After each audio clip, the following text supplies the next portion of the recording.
ሰላሙ አለይኩም ወራህመቱላሂ ወበረካቱሁ።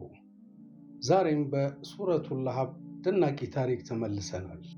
ይህ ቁርአን አይደለም፣ ይህ ውሸት ነው፣ የሙሐመድ ግጥም ነው፣ ይህ ከአላህ ሳይሆን ሙሐመድ ራሱ የገጠመው ግጥም ነው በማለት ለማጣጣል ሞከሩ። አቡ ለሀብና ኡሙ ጀሚል አካባቢው ላይ ማለትም በቁረይሽ ጎሳ በሀብታቸው ምክንያት የተከበሩና የተፈሩ ባልና ሚስቶች ነበሩ። ኡሙ ጀሚል የአቡ ለሀብ ሚስት በዘመኗ ከነበሩ ሴቶች በውበትና በሀብት ተወዳዳሪ አልነበራትም። ነገር ግን እንደ ባሏ ሁሉ እሷም በነቢዩ መሐመድ ሰለላሁ ዐለይሂ ወሰለም ላይ በነበራት ጥላቻ ወደር የለሽ ነበረች። ይህ ነቢያችንን ሰለላሁ ዐለይሂ ወሰለም በገበያው መካከል ያዋረደው ሰው ታሪክ ነው። የመካ ሰዎች አትስሙት፣ እሱ የኔ ወንድም ልጅ ነው፣ ግን እብድ ነው ሲል አቡ ለሀብ በንቀት ይናገራቸው ነበር። ውድ ወንድሞችና እህቶች፣ የእስላማዊ ታሪኮችን የሚያቀርበውን ሃርመኒ ኢስላሚክ ቲቪን እየተከታተላችሁ ነው። ቻናላችንን ሰብስክራይብ ያድርጉ፣ ቪዲዮውን ላይክ ያድርጉና አስተያየቶን ይጻፉልን። ከኛ ጋር አብረው ይዝለቁ። ሱረቱል ለሀብ ምንድን ነው?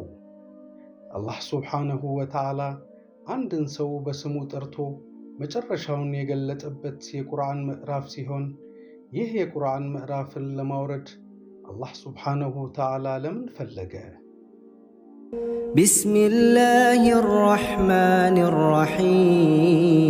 ረሒም ተበት የዳ አቢ ለሀብ ወተብ ማ አግና ዐንሁ ማሉሁ ወማ ከሰብ ሰየስላ ናራን ዛተ ለሀብ ወምረአቱሁ ሐማለተል ሐጠብ ፊ ጂዲሃ ሐብሉን ሚን መሰድ።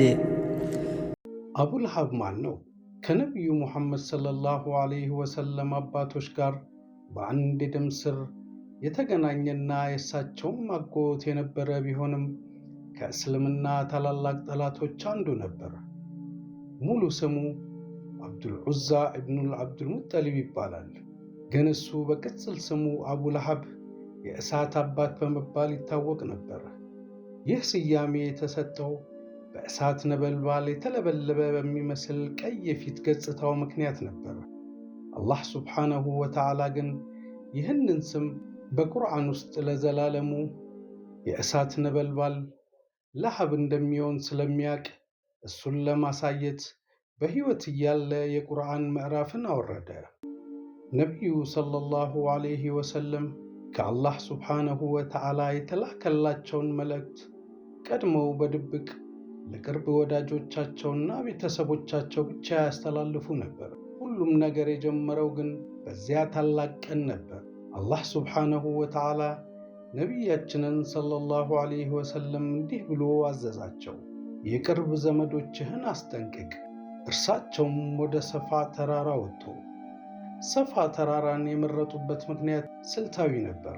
ተራራው በካዕባ አካባቢ የሚገኝ ከፍ ያለ ቦታ ሲሆን የመካ ሰዎች በከተማው የሚመጣን አደጋ ለመመልከትና መልእክት ለማስተላለፍ ይጠቀሙበት ነበር። እዚያም ቆመው ወደ ሕዝቡ ጮኸው ተጣሩ። ጥሪው አካባቢው ላይ አደጋ ሊመጣ ሲል ለቅድመ ማስጠንቀቂያ የሚጠቀሙበት ሲሆን ይህን ጥሪ የሰሙ የመካ ነዋሪዎችና የቁረይሽ ነገዶች ሁሉ ሥራቸውን ትተው በፍጥነት ተሰበሰቡ። ነቢዩም ሰለላሁ ዐለይሂ ወሰለም ዋናውን መልእክት ከማስተላለፋቸው በፊት የረጅም ጊዜ ታማኝነታቸውን በመጠቀም የአድማጮቻቸውን ትኩረትና እምነት ለማረጋገጥ እንዲህ ሲሉ ጠየቁ። እኔ ታማኝ መሆኔን ታውቃላችሁን? መካውያን በሙሉ አዎን፣ አልአሚን ታማኝ መሆኑን እናውቃለን ሲሉ መለሱላቸው። ከዚያም ማስጠንቀቂያ መልእክታቸውን አቀረቡ። እኔ ከባድ ቅጣት መምጣቱን የምነግራችሁ አስጠንቃቂ ነኝ። ይህን መልእክት ከተናገሩ በኋላ ከባድ ተቃውሞ ገጠማቸው። በተለይም አጎታቸው አቡ ለሀብ ተነስቶ በጠላትነት ተናገረ። ለዚህ ነው ሁላችንንም የሰበሰብከን? ጥፋት ላንተ ይሁን በማለት ጮሆ ተናገራቸው። እርሳቸውም ከተሰበሰቡት ሰዎች የተሰጣቸውን ድጋፍ የሚቃወም የጠበቁት የቤተሰባቸው ተቃውሞ መጣ። ይህ ክስተት የተልኳቸውን ሕዝባዊ ምዕራፍ የከፈቱበትና በቁረይሽ ውስጥ የጠላትነትና የተቃውሞ መጀመሪያ ምልክት የተደረገበት ታላቅ ቀን ሆኖ ተመዘገበ። የአላህ ሱብሓነሁ ወተዓላ ምላሽ ፈጣን ነበር። ሱረቱል ለህብ በዚያኑ ቅጽበት ወረደ። ተበት የዳ አቢ ለሀብ ወተብ ማ አግና ዐንሁ ማሉሁ ወማ ከሰብ ሰየስላ ናራን ዛተ ለሀብ وامرأته حمالة الحطب في جيدها حبل من مسد ይህች ሱራ በእስልምና ታሪክ ውስጥ እጅግ የተለየች ናት። ምክንያቱም ሱራዋ ወይም አንቀጿ ስትወርድ አቡ ለሀብ በሕይወት የነበረ ሲሆን አቡ ለሀብና ባለቤቱ ገና ሳይሞቱ የገሃነም እሳት ውስጥ እንደሚገቡ በስሙ ጠርታ ዕጣ ፈንታውን የገለጸች ብቸኛዋ ሱራ ናት። የአቡ ለሀብ 2 እጆች ከሰሩ፣ ጠፉ። እርሱም ከሰረ፣ ጠፋ። ገንዘቡና ያፈራው ልጁ ከእርሱ ምንም አልጠቀመውም። ይህ ትንቢት በወቅቱ በነበሩ ሰዎች ዘንድ የቁርአንን እውነትነት የሚያረጋግጥ ታላቅ ማስረጃ ሆኖ ቀርቧል። ይህ ሱራ የአቡ ለሀብንና የባለቤቱን የመጨረሻ ውድመት በዱንያም ሆነ በመጪው ዓለም የሚያገኙትን ቅጣት ያሳወቃቸው ሲሆን የቁርአን ሕያው ተአምር ተደርጎ የተወሰደበት ምክንያት ደግሞ አቡ ለሀብ ከመሞቱ በፊት የወረደ መሆኑ ነው። ሱራው በግልጽ እንደገለጸው እሱ በፍጹም እስልምናን እንደማይቀበል ይናገራል።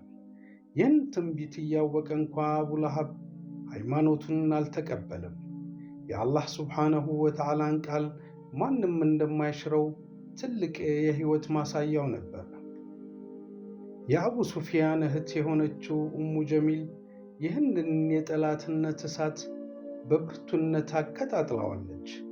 እርሷ ነቢዩን ሰለላሁ ዐለይሂ ወሰለም በመንገዳቸው ላይና በበራቸው አቅራቢያ እሾህና ቆሻሻ በመበተንና በማሳደድ ትታወቅ ነበር።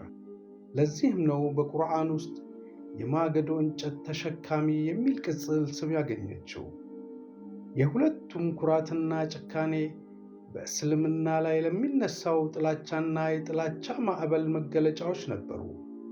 ኡሙ ጀሚል በአካላዊ ቁመናዋ ቆንጆ፣ የሀብት ባለቤትና ኩሩ ሴት ነበረች። በተለይም በጣም ውድ የሆነ የአንገት ጌጥ ሐብል በማድረግ ትታወቅ ነበር። በወቅቱ እጅግ በጣም ውድ የሆነ የወርቅ አንገት ጌጥ ሐብል ነበራት። በነቢዩ ሰለላሁ ዐለይሂ ወሰለም ላይ በነበራት ከፍተኛ ጥላቻ ምክንያት እንዲህ ስትል ማለች።